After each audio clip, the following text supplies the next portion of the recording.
아니, 형님, 도대체 여기는 어쩐 일이세요? 그 옷이면 머리는 다 뭐고요? 정말 제가 한 번도 못 봤던 모습이라 당황스럽네요. 오늘 무슨 날 잡으셨어요? 힘 빡 주고 완전 각 잡고 오신 것 같은데요? 근데 여기가 어딘 줄 알고요? 아니, 지난번에 제 말 귓등으로 들으셨어요? 여기 아무나 오는 자리 아니라고 말씀드렸잖아요. 만약에 대표님이나 다른 직원분들이 형님이 여기 왜 왔냐고, 누가 초대한 거냐고 물어보면 어떡해요? 저 곤란해지면 형님이 책임질 거냐고요. 그건 그렇고 여기는 어떻게 들어왔어요? 명단 확인돼야 들어올 수 있는 건데? 혹시 설마 제 이름 대고 들어온 거예요? 아, 진짜 내가 못 살아. 뭐라고 말할 틈도 없었어요. 동서는 마치 입에 모터라도 단 것처럼 혼자 흥분을 해서 쉴 새 없이 말을 쏟아내고 있었습니다. 그런데 듣다 보니까 정말 웃기더라고요. 곤란해진다고? 내가 자기 이름을 대고 행사장에 들어온 걸까봐 아주 혼자 발을 동동 구르면서 온갖 걱정을 해대는 모습이라니. 참, 사람 쉽게 변하지 않죠. 저도 나름 인생 경험이 있어서 사람 안 변한다는 거 잘 알고 있었지만 그래도 가족이라 좋게 봐주려고 했는데 혼자 북치고 장구치고 별 생쇼를 다 하는 동서를 보고 있자니 가소롭기도 하고 짠하기도 하고 마음이 복잡하더라고요. 저렇게 혼자 흥분을 한 상태인데 저까지 목소리를 높여 대꾸를 하면 행사를 망칠 수도 있다는 생각이 들었거든요. 그래서 최대한 차분하게 동서를 타이르듯 이야기를 했습니다. 동서, 어때? 맞아. 동서 말대로 오늘 나 좀 제대로 꾸며봤어. 알겠어요. 알겠는데요, 형님. 여기 오시는 거면 저한테 미리 언질이라도 주셨어야 하는 거 아니에요?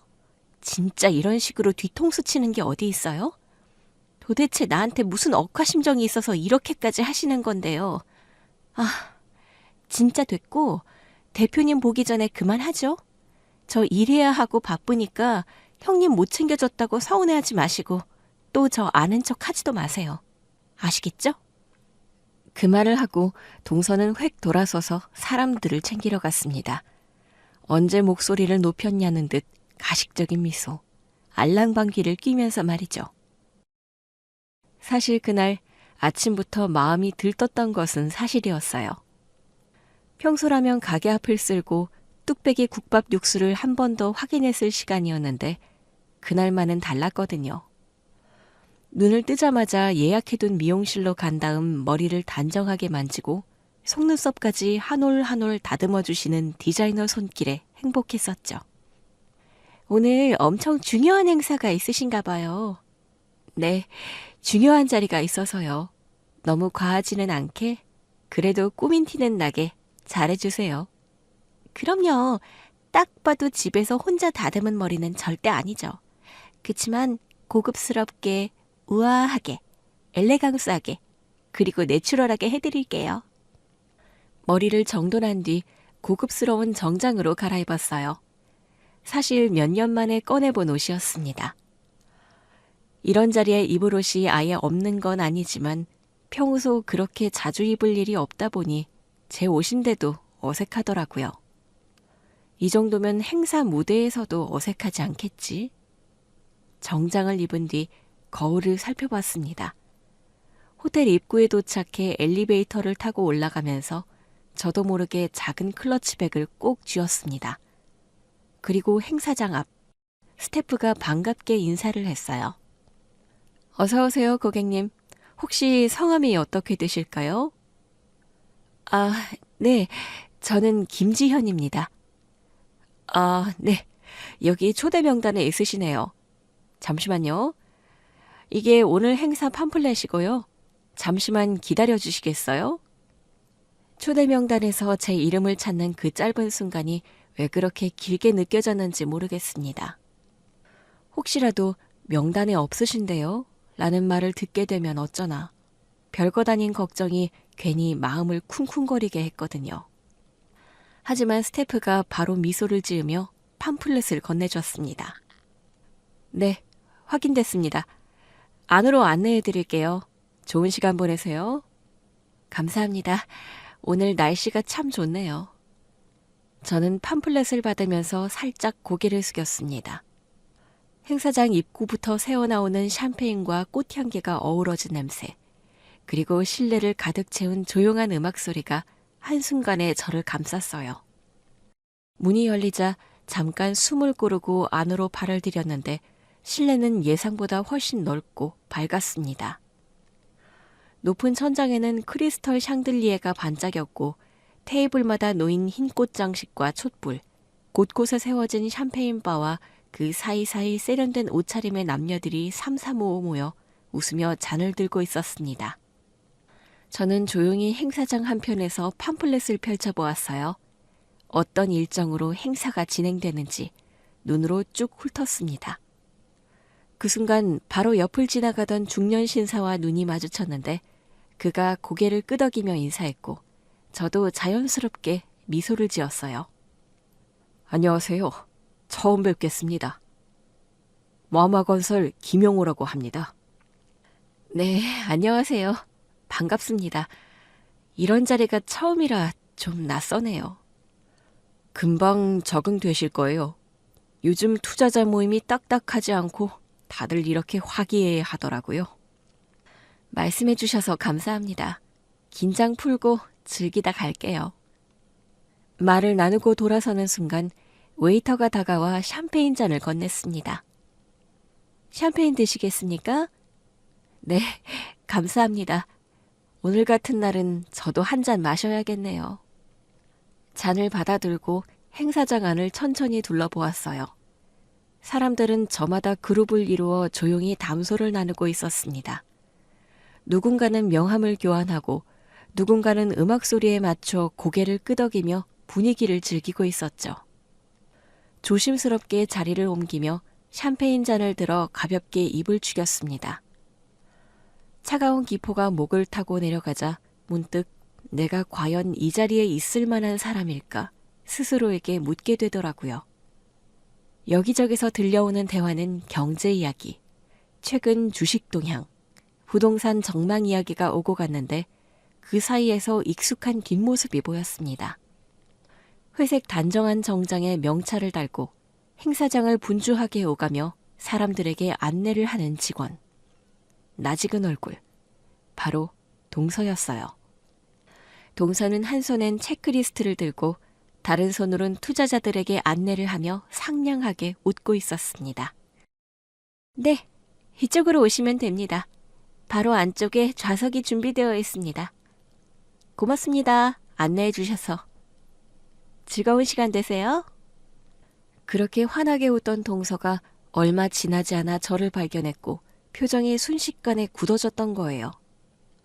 동서와 시선이 마주쳤을 때 놀란 얼굴이 그대로 얼어붙는 걸 저는 똑똑히 봤습니다. 입을 반쯤 벌리고 체크리스트를 든 손을 허공에 멈춘 채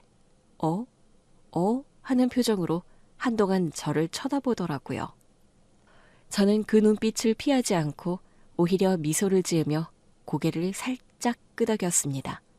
마치 여기서 만나네? 반가워 라고 인사하는 듯이요. 하지만 동서는 당황한 기색을 감추지 못하고 재빠르게 이쪽으로 걸어오기 시작했고 동서의 구두 소리가 급해지는 게 느껴졌어요. 형님, 여기서 뭐 하세요? 동서, 왜 그렇게 놀랐어? 내가 못 올 때에 온 것도 아닌데 이게 그렇게 당황할 일인가? 아니, 그게 아니라 여기 이 자리가 어떤 자리인지 아세요? 알지? 동서 회사 투자자 모임이라면서. 여기 모인 분들 그냥 동네 사람이나 뭐 형님 국밥집의 단골 같은 사람들이 아니라고요. 다들 마음만 먹으면 엄청난 규모로 투자할 수 있는 대단한 분들이라고요. 아무나 오는 거 아니에요. 저는 그 말에 한숨을 쉬며 잔을 가만히 내려다봤습니다. 동서가 생각하는 아무나가 뭔지도 누구를 말하는지도 모르겠지만 동서는 제가 못 올 곳에 온 거라고 확신을 하는 것 같았어요. 형님, 옷은 이게 뭐예요? 어디서 빌려 입은 거예요? 형님한테 이런 명품이 다 있어요? 요즘 이런 거 하루 빌려주는 곳 있다던데. 그래도 나름 여기 온다고 신경 좀 쓰셨나 본데 그렇게까지 무리할 필요 없어요, 형님. 저는 동서의 말이 끝나기도 전에 조용히 미소를 지었습니다. 솔직히 제가 손윗사람이고 형님인데 이렇게 사람 이야기를 듣지도 않고 막무가내로 무시하는 동서의 말투나 행동이 상처가 안 된다고 하면 거짓말이었어요. 하지만 이상하게도 그 순간 마음 한구석이 차분해졌습니다. 동서 걱정 안 해도 돼. 난 그냥 내 볼일 보고 갈 거니깐. 동서는 제 말을 듣지도 않고 주변에 있는 다른 직원들과 손님들을 슬쩍 둘러봤습니다. 혹시라도 누가 우리 대화를 듣고 있나 신경을 곤두세운 표정이었어요. 정말 여기는 형님이 있을 때가 아니에요. 제가 뭐라고 설명해야 할지 모르겠네요. 형님, 일단 나중에 시댁 가면 오늘 여기서 만났다는 얘기 절대 하지 마세요. 아셨죠? 어머님도 오고 싶다고 하셨는데 제가 안 된다고 했잖아요. 근데 형님만 왔다 간 거 아셔봐요? 그리고 제일 중요한 거. 형님, 여기 돌아다니는 스태프들 다 제 동료들이에요. 괜히 저 민망하게 하지 마시고요. 이 시간 이후로 아는 척하지 않기로 해요. 동서, 걱정하지 마. 나 동서 체면 깎을 생각 없어. 그리고 동서도 나 그렇게 신경 안 써도 돼. 저기, 형님, 여기 있는 사람들 다들 수준 있고 교양 있는 분들이거든요. 국밥집 하는 아줌마랑은 차원이 다르다고요. 아니, 이게 무슨 일이야, 진짜. 동서는 말끝마다 한숨을 푹푹 쉬면서 저를 쳐다봤어요. 저는 그런 동서를 바라보며 속으로 조용히 그래, 두고 보자 마음속으로만 중얼거렸습니다. 동서는 다시 체크리스트를 들고 행사장 안쪽으로 갔고 저는 샴페인 잔을 든 채 가만히 주변을 둘러봤어요. 내가 국밥집을 운영한다는 이유로 이렇게까지 눈치를 줘야 할까 싶었지만 아무리 생각해도 제가 걸어온 길, 살아온 시간만큼은 결코 부끄럽지 않았거든요. 그때 행사장 무대에서 사회자가 마이크를 잡았고 행사 시작을 알리는 목소리가 울려 퍼졌습니다. 곧 본 행사가 시작됩니다. 모든 참석자분들께서는 자리에 착석해 주시길 바랍니다. 동서는 마지막까지 저를 한 번 더 쳐다봤고 저는 그 시선을 묵묵히 받아주었어요. 그렇게 동서가 다니는 회사 투자자 모임에 내가 나갔더니 국밥집 하는 아줌마가 여긴 왜 와요? 정말.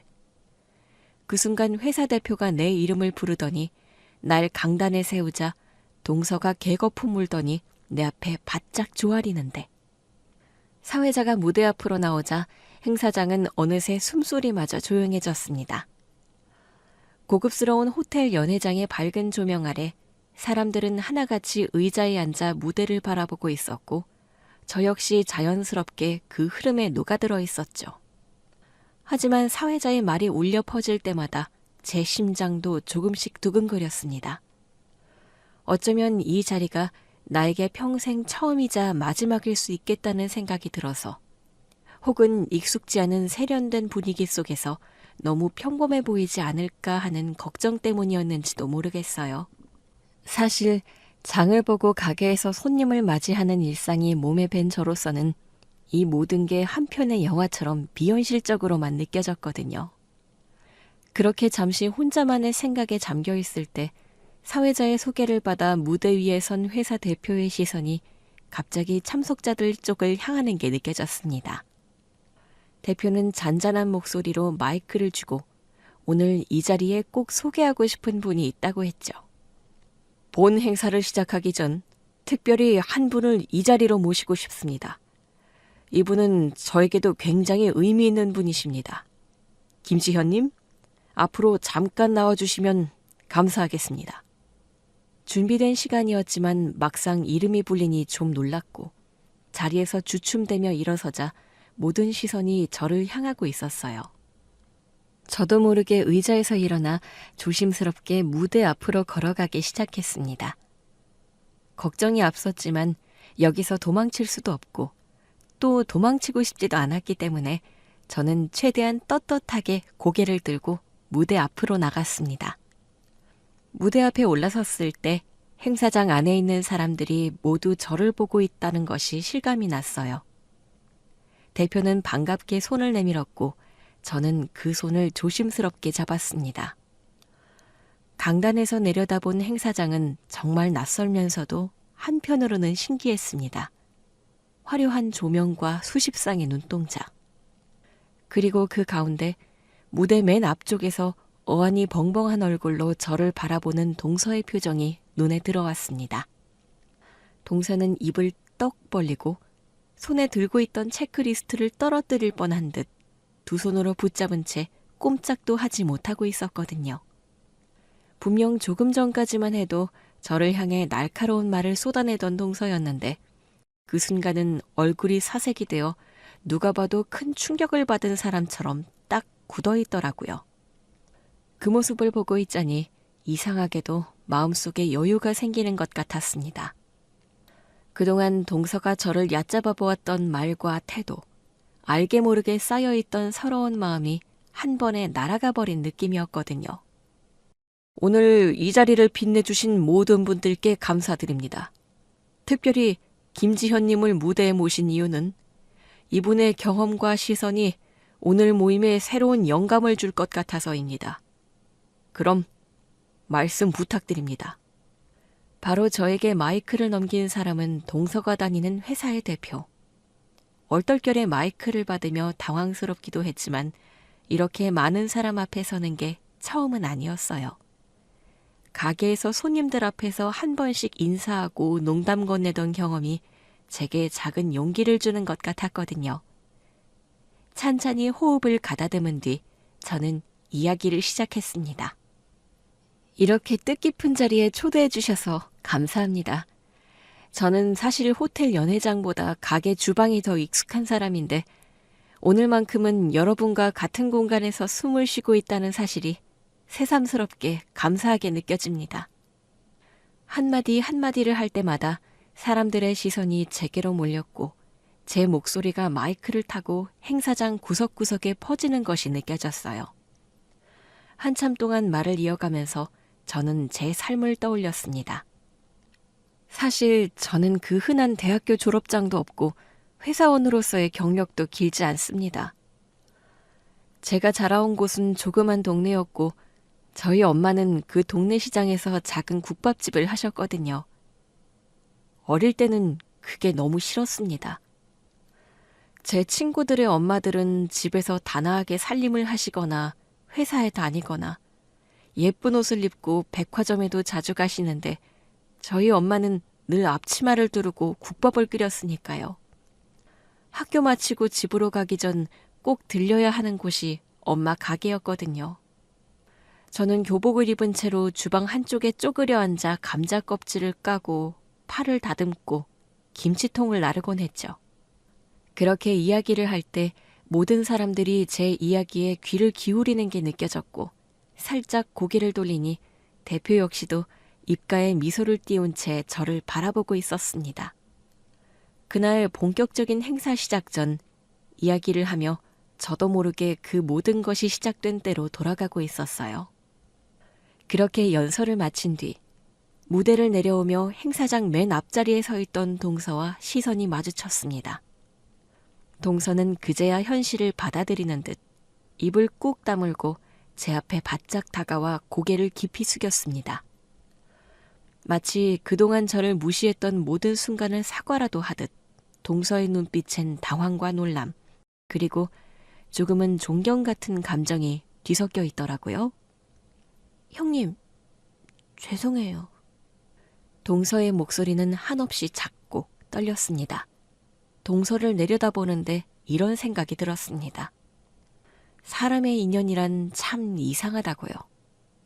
한 공간에 서 있지만 각자의 인생이 얼마나 다른지도, 그리고 언제 어디서 그 인연의 의미가 뒤바뀔지 아무도 모른다는 것을 그날의 무대에서 다시 한번 느끼게 되었거든요.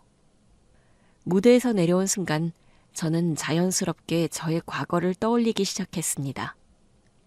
여전히 마음 한구석이 떨렸고 이 모든 것이 꿈처럼 느껴졌지만 동시에 내 삶이 틀리지 않았다는 작은 확신도 생긴 것 같았어요. 아마도 제가 살면서 가장 많이 마주친 건 손님들의 눈동자, 가게 주방 너머로 따뜻하게 바라보던 엄마의 눈빛, 그리고 이른 새벽 국밥 국물을 휘저을 때마다 보였던 나 자신과의 눈맞춤이었으니까요.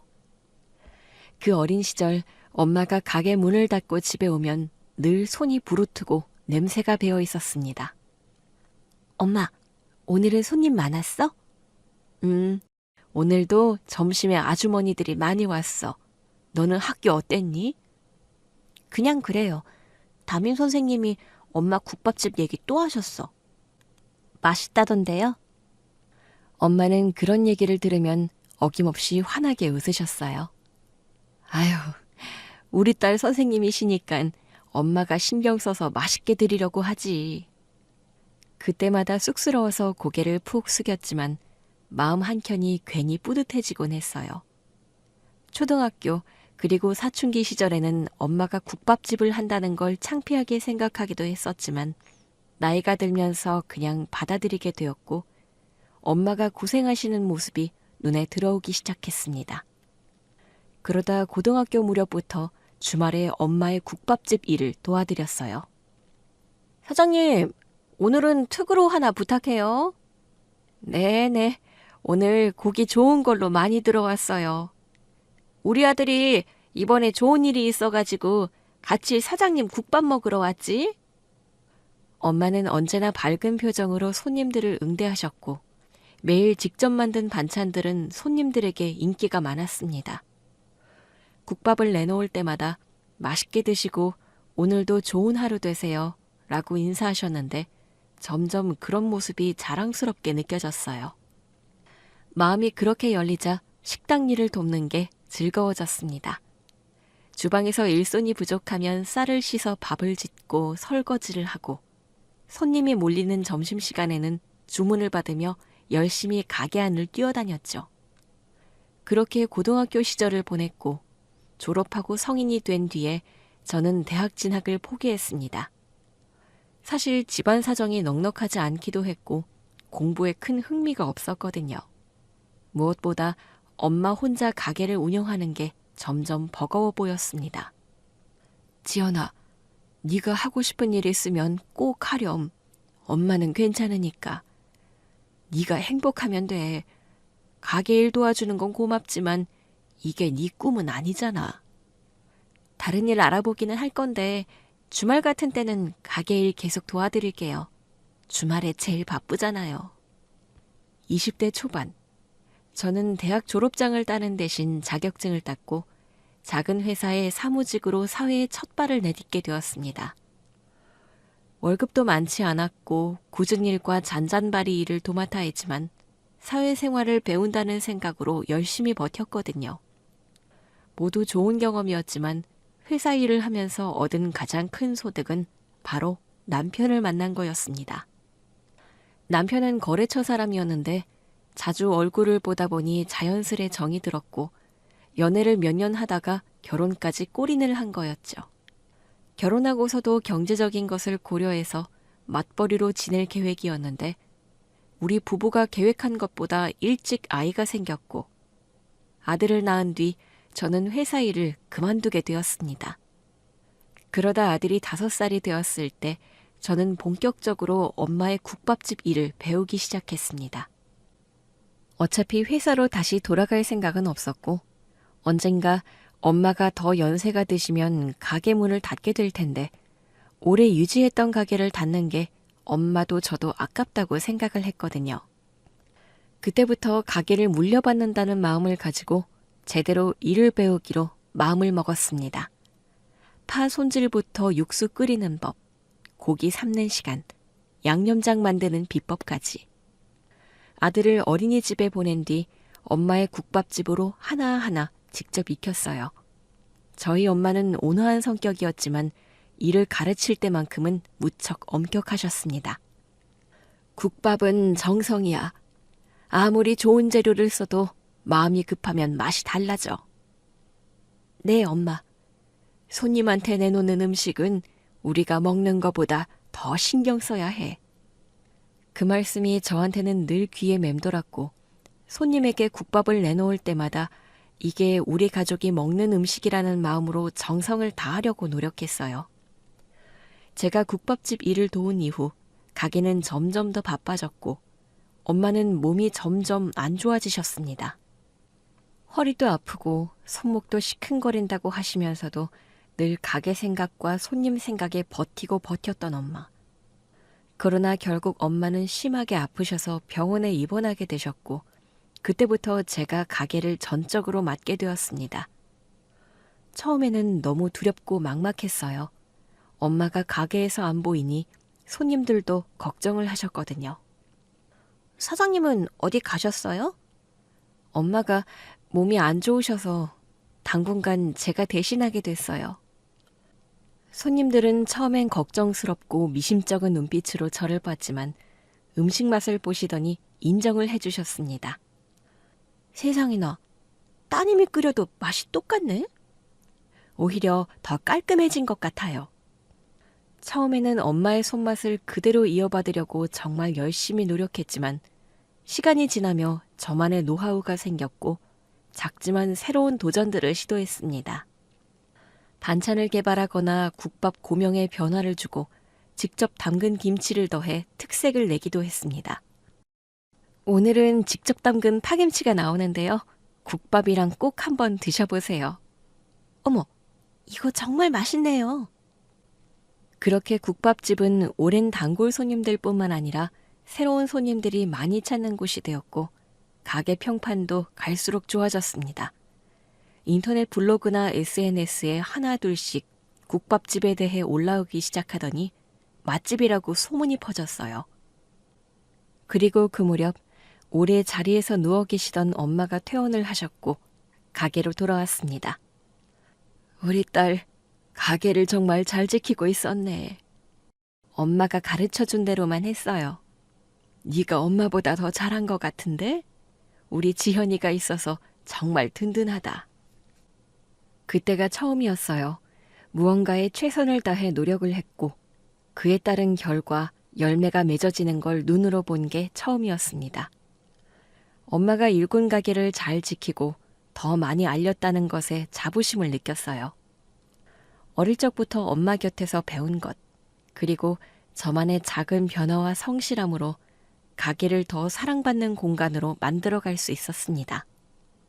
그렇게 바쁘지만 익숙한 일상에 만족하며 살고 있던 어느 날, 시동생인 도련님이 결혼할 여자가 생겼다고 가족에게 조심스럽게 이야기를 꺼냈어요.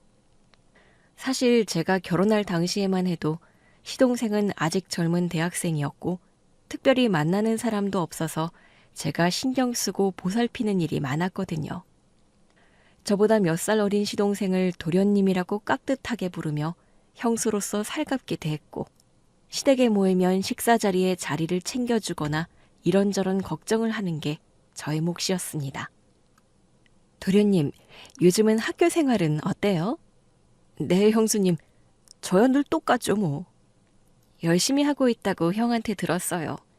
장학금도 안 놓친다면서요?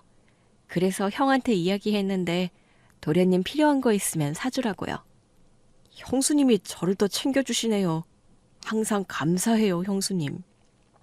그렇게 오랜 시간 한 가족으로 정을 쌓아왔던 시동생이 본격적으로 결혼을 생각하고 있는 사람이 있다며 저와 남편, 그리고 시부모님께 여자친구를 정식으로 소개했습니다. 시부모님 댁에서 함께한 식사 자리. 그 자리에서 저는 동서를 처음 만났습니다. 깔끔한 정장 차림에 긴 머리를 단정하게 묶은 모습. 조용하면서도 당당한 표정에 어쩐지 저도 처음부터 호감을 느꼈던 기억이 나네요. 엄마, 아버지, 형, 형수님, 제가 진지하게 만나고 있는 사람이에요. 자기야, 인사드려. 안녕하세요. 처음 인사드립니다. 최서연이라고 합니다. 앞으로 잘 부탁드릴게요. 만나서 반가워요. 우리 도련님이 드디어 장가를 가는 건가요? 앞으로 가족이 되실 분이라 생각하니까 괜히 저도 떨리네요. 저도 이렇게 정식으로 인사드리게 돼서 영광이에요. 우리 막내가 좋은 사람 만난 것 같아 참 다행이다. 그래, 그래. 앞으로 잘 지내보자고. 그날 이후로 동서는 자주 저희 집에 놀러오고 가족 행사에도 함께했습니다. 동서는 조금 여유로운 집안에서 태어나서 어릴 때부터 부모님의 지원을 많이 받고 자란 덕분인지 자신감이 넘치고 또 학벌이나 커리어에 대한 자부심이 뚜렷했습니다. 4년제 대학을 졸업하고 대기업에 들어가서 쭉 직장 생활을 하고 있었거든요. 동서는 회사에서 인정받는 젊은 커리어 우먼이라는 사실을 스스로 무척 자랑스러워하는 것 같았어요. 사실 저는 대학 다닐 때부터 취업 준비를 정말 열심히 했어요. 사실 지금 다니는 회사가 들어가기 어렵기로 유명하잖아요. 그럼요, 쉽지 않은 자리지. 도련님도 예비동서가 정말 자랑스럽겠어요. 저도 사실 아직도 실감이 잘 안 나요. 어떻게 이렇게 멋진 여자랑 만나게 됐는지. 제가 전생에 나라를 구했나 봐요, 형수님. 어머나, 정말 그 정도예요? 정말 항상 제 편을 들어주는 사람이라니까요. 이 사람이랑 결혼을 생각하게 된 가장 큰 이유죠. 뭐, 저 열심히 하고 있으니까 앞으로 더 좋은 모습 보여드릴게요. 결혼식이 가까워질수록 동서는 저와도 더 자주 연락을 했고 시댁 어른들을 잘 챙기려고 애쓰는 모습이 보였어요. 형님, 제가 시댁에 가면 뭘 제일 신경 써야 할까요? 사실 크게 걱정할 건 없어. 우리 가족은 다들 편안하고 서로 잘 챙기는 편이니까. 배려가 제일 중요하지. 궁금한 거 있으면 언제든 물어봐. 앞으로 형님께 많이 여쭤보고 싶어요. 요리도 그렇고 집안일도 그렇고. 제가 그런 쪽으로는 좀 소질이 없거든요. 하면 다 익숙해지고 느는 건데 뭘. 잘할 거야. 저는 그런 동서를 편하게 받아주려 했었고 가족 행사가 있을 때는 미리 연락을 해서 알려주고 상의를 했습니다. 저는 동서가 회사 일이 바빠서 시댁 일이며 이런 걸 못 챙길 거라고 생각을 했는데 의외로 신경을 많이 쓰더라고요. 그냥 좋게 말하면 욕심이 많은 사람이었습니다. 성공한 커리어 우먼인 동시에 사랑받는 며느리이자 아내로 인정받고 싶어 했어요. 동서는 결혼 후에도 여전히 대기업에서 근무를 했거든요. 일하는 여성으로서의 자부심을 대단하게 생각하는지 모일 때마다 회사에서 맡은 프로젝트나 성과 이야기를 자주 하곤 했습니다. 형님, 저 이번에 회사에서 프로젝트 맡아서 해외 출장을 다녀오게 됐어요. 와, 정말 대단하네. 나는 그런 큰 회사 다니는 게 어떤 건지 궁금하긴 하다. 나도 회사 생활을 하기는 했는데 작은 회사였고 엄청 오래 하지는 않았어가지고. 힘들기도 한데 그래도 일하는 게 저한테는 제일 잘 맞는 것 같아요. 어디 회사 다닌다고 말만 해도 사람들이 알아주는 것도 있고 그냥 대기업 좋은 게 그런 거죠. 뭐 복지도 좋고 여러 부분이 만족스러워요. 그래, 동서 정말 대단한 사람이야. 뭐든 열심히 하려고 하잖아. 그러니까 다 잘하는 것 같아. 하지만 시간이 지나 동서와 나누는 대화가 조금 불편하게 느껴지기 시작했습니다. 동서는 시댁 어른들 앞에서 저에게 깍듯하게 형님 대우를 했지만 은근슬쩍 저를 국밥집 아줌마로 보는 것 같았거든요. 무심한 듯하지만 어딘가 자부심이 가득한 태도. 시댁에서 제가 음식을 하고 있을 때면 팔짱을 끼고 구경을 하며 저를 추켜 세웠어요. 형님은 진짜 부지런하세요. 저는 그렇게는 못할 것 같아요. 아니, 근데 맨날 국밥집에서 그렇게 음식을 하는데 여기서도 혼자 음식을 하시는 거예요? 뭔가 요리하는 사람들이 막상 집에서는 요리를 안 한다던데 형님은 아닌 것 같아요. 천성이 그냥 부엌 일을 좋아하시나 보다. 뭐라고 하지? 천직이라고 해야 하나요?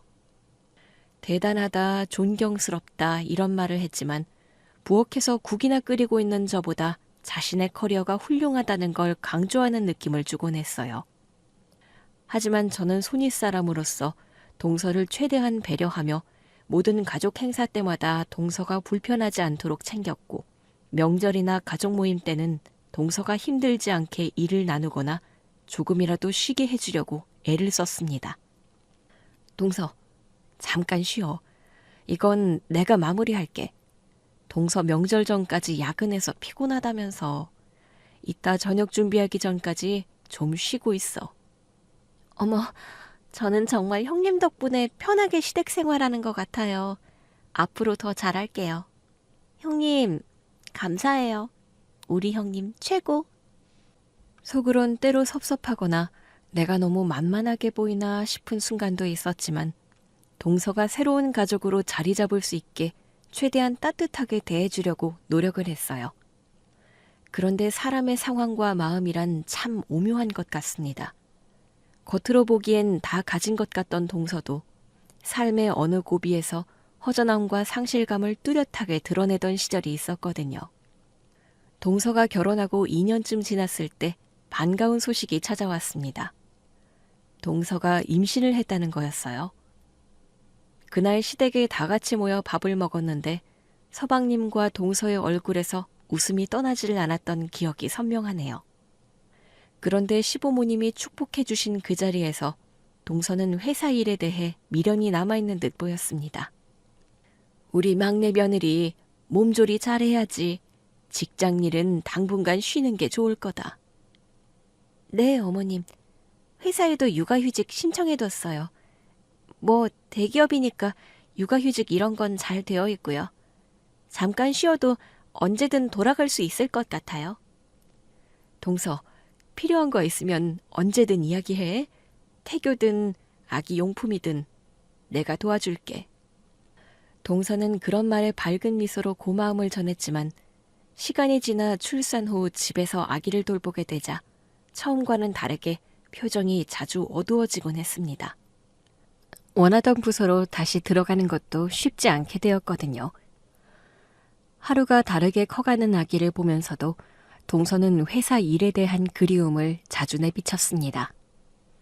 형님, 솔직히 요즘 저 자신이 너무 한심해 보여요. 예전엔 회사에서 일 잘한다고 칭찬도 많이 받고 프로젝트마다 이름도 오르내렸는데 지금은 그냥 애기 엄마잖아요. 요즘 제일 많이 듣는 호칭이 그거라니깐요.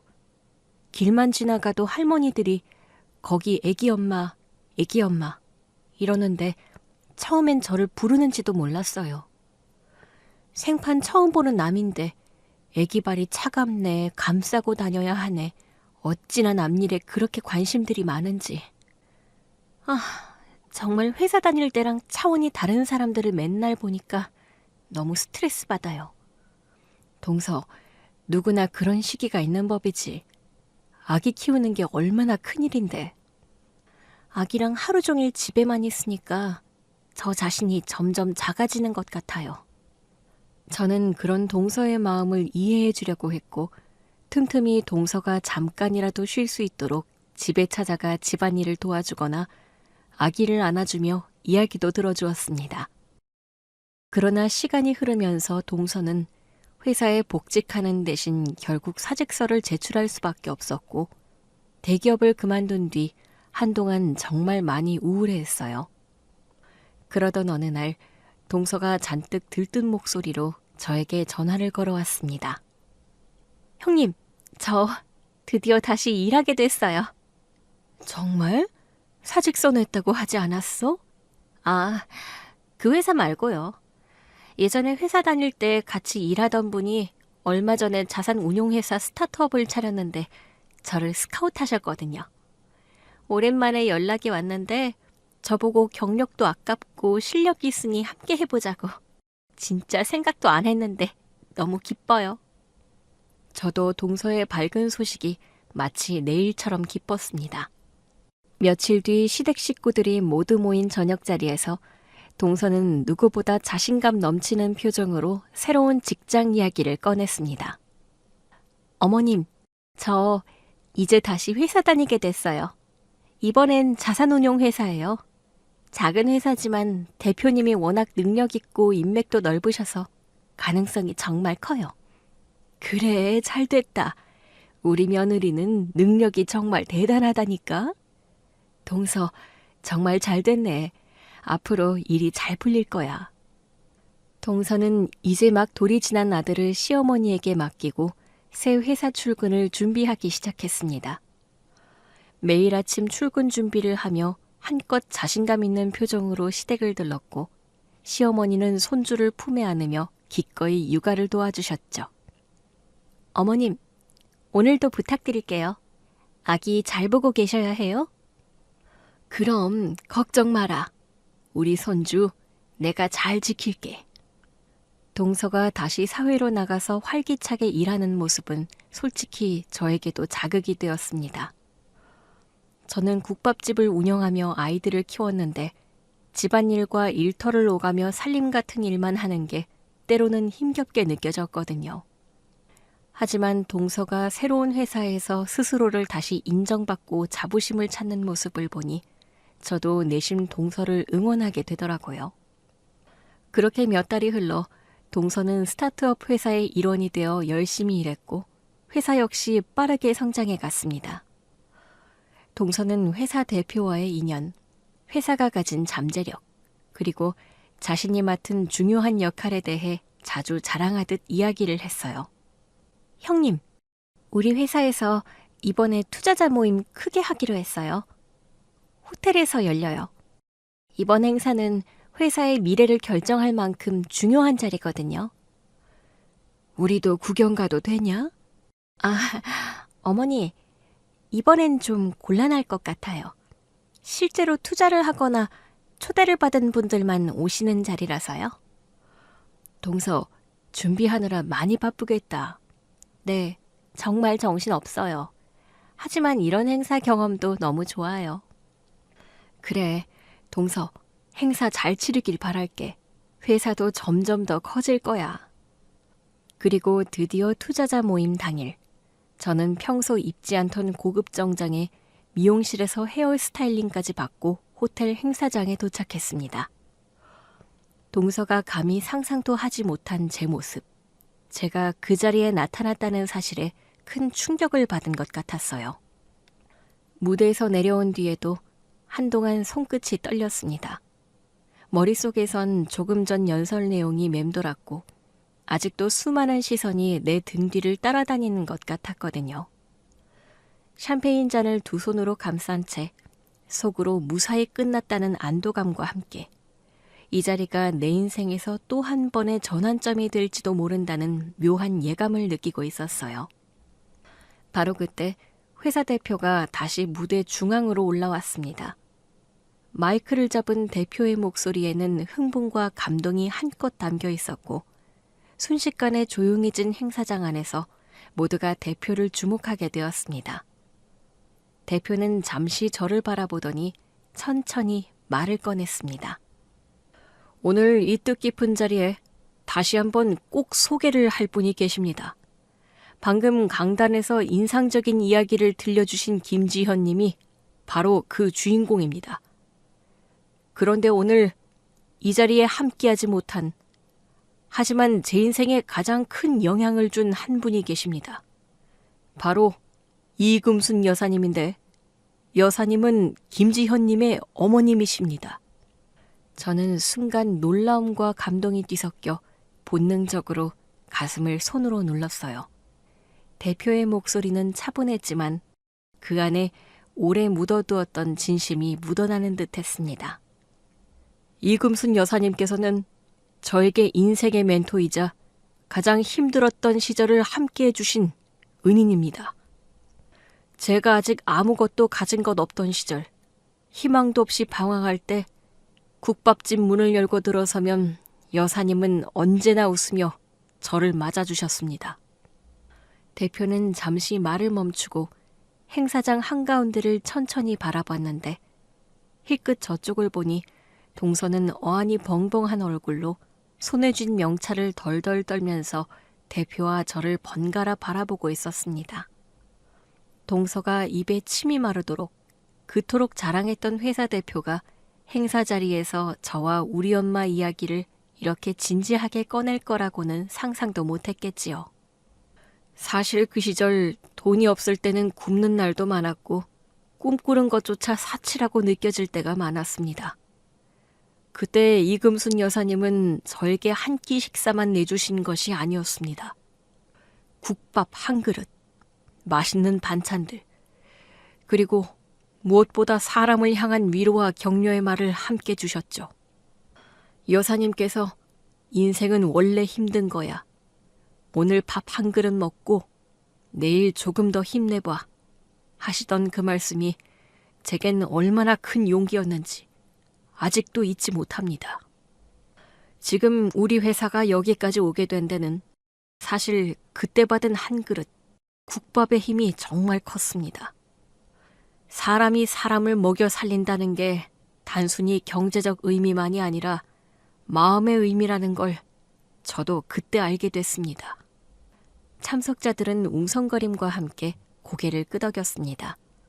어떤 분은 핸드폰으로 저와 대표, 그리고 무대 위를 찍고 있었고 어떤 분들은 조용히 손을 모으고 진지하게 귀를 기울였습니다. 이금순 여사님께서는 건강이 좋지 않아 오늘 이 자리에 함께하지 못하셨습니다. 하지만 여사님이 물려주신 따뜻한 마음과 정성은 지금도 이어지고 있습니다. 김지현님께서 어머님 대신 오늘 이 자리에 참석하셨고 저는 개인적으로 김지현님 역시도 존경합니다. 어머님이 지켜온 국밥집을 김지현님이 이어받아 더 잘되게 만들었으니까요. 그 말을 들으며 마음 한구석이 저릿하게 울렸어요. 사실 엄마가 건강이 악화되어 그 자리까지 오시지 못한 것이 내내 마음에 걸렸는데 대표가 이렇게 많은 사람 앞에서 우리 엄마의 인생을 존중해 주는 걸 들으니 저도 모르게 눈가가 뜨거워졌거든요. 김지현님은 단순히 어머님의 가게를 잇는데 그치지 않았습니다. 국밥집을 지역 소상공인들과 함께 키워내고 새로운 메뉴를 개발하고 힘든 이웃들에게 식권을 나눠주며 동네 아이들에게 무료로 밥을 챙겨주는 일까지 진짜 실력과 정성 그리고 선한 영향력을 모두 가진 분입니다. 순간 참석자들 사이에서 박수 소리가 잔잔하게 번졌고 저는 어쩔 줄 몰라 자리에 일어나 고개를 숙였습니다. 그래서 저는 오늘 지현님을 저희 회사 성장에 영감을 준 귀빈으로 특별히 소개하고자 했고 연사로 모셨습니다. 우리 회사가 단순히 숫자로만 평가받지 않고 사람과 사람, 마음과 마음이 이어지는 기업이 되도록 늘 초심을 잃지 않게 해준 분이 바로 이금순 여사님, 그리고 따님인 김지현님이기 때문입니다. 그리고 사실 오늘 이 자리 많은 투자자분들이 오셨는데 한 발 앞서 먼저 투자를 하신 분들도 계시거든요.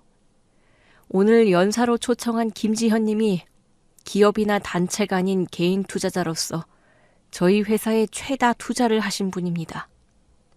모든 행사 이후 자유로운 교류회장이 마련될 건데 지현님이 우리 회사에 어떤 비전을 보았기에 투자를 한 건지 이야기 나눠주시면 감사하겠습니다. 행사장은 잠시 조용해졌다가 다시 한번 박수 소리로 가득 찼습니다. 저는 대표에게 감사의 인사를 전했고 대표는 따뜻한 미소로 손을 내밀었습니다. 대표님, 오늘 이렇게 저희 어머니와 저를 기억해 주셔서 정말 감사해요.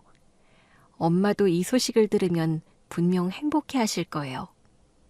그렇게 대표와 인사를 나눈 뒤 자리로 돌아왔습니다.